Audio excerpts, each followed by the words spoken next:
দিতে নিষেধ করেছেন। সালাসুন লা তুরাদ, তিনটি বিষয় তোমার কাছে দেওয়া হলে তুমি ফিরিয়ে দিও না।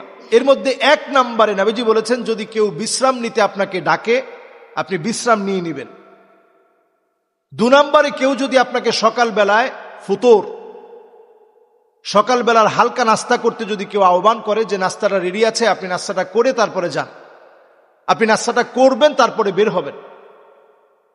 এরপর নবীজি সাল্লাল্লাহু আলাইহি সাল্লাম আমাদেরকে নিষেধ করেছেন, কেউ যদি আপনাকে দেহনুল উদ, এই ওয়ার্ল্ডের সবচেয়ে দামি যে আতর রয়েছে দেহনুল উদ, এটা আমার অত্যন্ত পছন্দের ফ্লেভার। এটা আমাদের দেশের উদ নামক যে কাঠ আছে, অথবা আমাদের দেশের সিলেটের ভাইয়েরা সবচেয়ে ভালো বলতে পারবে, এই দেহনুল উদ নামক যে উদ কাঠ পাওয়া যায় বাংলাদেশে, অথবা কাঠ গাছ যেটাকে বলা হয়,